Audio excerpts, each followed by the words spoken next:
On today's show, Fiat unveils its brand new Fiat 500, a car that will only be made as an electric vehicle, and the specs are impressive.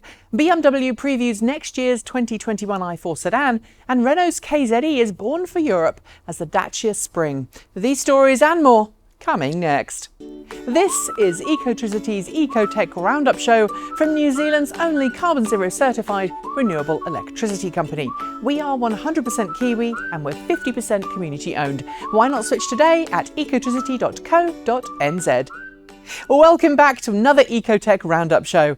I am super glad you're with me, so settle into a comfy chair and we'll get you caught up with the news in the world of clean cars and clean energy in absolutely no time. This week was meant to be the Geneva Motor Show until, of course, it was cancelled due to the thing I can't talk about because we'll get demonetised.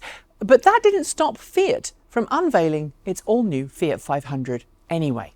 Designed from the ground up as an electric vehicle, this new incarnation of the 500 features a 42 kilowatt-hour battery pack, 320 kilometre range on the WLTP test cycle, and DC quick charging as standard. It's not clear right now if or when this car will make it to North America, but in Europe you can already order one for delivery later this spring, with many markets to follow soon after. Nikola Motor announced its merger with Vector IQ Acquisition Corp this week in a deal worth $3.3 billion and backed by companies including Fidelity Management and Research Company, ValueAct Spring Fund and P. Schoenfeld Asset Management LP. The merger will see a new company formed called Nikola Corporation, which will be listed on the Nasdaq Stock Exchange under the stock ticker NKLA. The firm says it will roll out Nikola electric trucks by next year, with its fuel cell trucks due by 2023. Just as Fiat went ahead with its planned Geneva reveals this week, so did BMW, which revealed an almost production-ready version of the BMW i4 electric sedan. Called the i4 Concept, it features an 80 kilowatt-hour battery pack, a promised WLTP range of up to 600 kilometers per charge, and a 4-second sprint time. Inside, there's a pretty large touchscreen curved display for the driver, seating for 4, and much more. But what's really captured everyone's attention is the massive kidney grille up front, which many of you have likened to being like a pig's snout. BMW says the design is unlikely to change before the car goes into production next year, but let's hope that nose gets fixed. As we covered last week, Tesla is readying itself to start deliveries of Model Y mid-March. And this week, news from those who've heard about their cars being delivered suggests that Tesla has in excess of 400 Model Ys all ready to deliver as soon as that magic date arrives.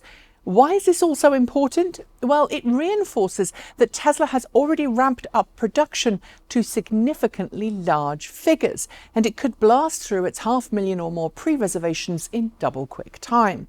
I'm sure we will find out more soon, so I'll keep you posted.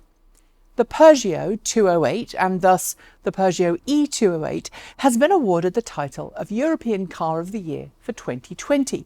This is not the first time we've seen a plug-in car win. The Nissan Leaf, Opel or Vauxhall Ampera and Jaguar I-Pace have all won the title in the past. But this is the first time that a car that's been available as both an electric vehicle and an internal combustion engine vehicle has won. But what is really incredible this year is the fact that all 3 podium places were occupied by plug-in vehicles, with the Tesla Model 3 coming in second place and the Porsche Taycan coming in third. Frankly, I think this will be the new normal, and that's fine by me. Tesla has rolled out a new over-the-air software update for customers, which includes some tweaks to existing features and some much welcome additions for owners of Tesla cars. Among them, new visualizations for the full self-driving preview functionality for customers outside of the US, as well as improved Bluetooth connectivity and exFAT file system support for those who wish to use an exFAT formatted device with Sentry mode to record the footage. Additionally, there's Track Mode V2, which adds massive improvements over the previous track mode, as well as third-party charging information on the in-car navigation system. If your Tesla hasn't got an update yet, expect it to come in the next few days. When Renault unveiled the KZE electric car as destined for Indian and Chinese markets a couple of years ago, a lot of you asked why it wouldn't be coming to Europe. But now it is, or rather, its twin is, in the form of the Dacia Spring. Essentially the same car as the Renault KZE, this mass-market, affordable plug-in is a no-frills, 4-seat EV with a claimed 200-kilometre range on the WLTP test cycle. It's not clear when the final production specifications will be released, as this is technically a show car right now, but Dacia says we'll see it enter into production for sale next year. Also refusing to be outdone by the cancellation of the Geneva Motor Show by the thing we can't mention was Volkswagen, which confirmed that the production version of the ID Cross show car would indeed be known as the ID4. Like the ID3, it will share the same MEB platform underpinnings, with initial vehicles being offered with just rear-wheel drive options. Later, all cars will get the option of all-wheel drive. Volkswagen is claiming 500 kilometres of range on the WLTP test cycle when paired with the largest capacity battery pack, which I'm assuming will be about 77 kilowatt hours. I'm guessing the range will be less than the ID3 because it is a larger vehicle. Tuning specialist Brabus, known for squeezing out extra performance and handling from both Mercedes-Benz and Smart branded vehicles, has revealed a concept, higher performance version of the Mercedes-Benz EQC electric SUV. Called the Brabus EQC, the tuning house has increased the car's power output to 310 kilowatts and it's decreased stoplight sprint times to 4.9 seconds. While this is a concept vehicle, Brabus seems intent on bringing a production vehicle of this to market in the near future. But I should caution you that you shouldn't ask for the price, as it's likely to be pretty expensive.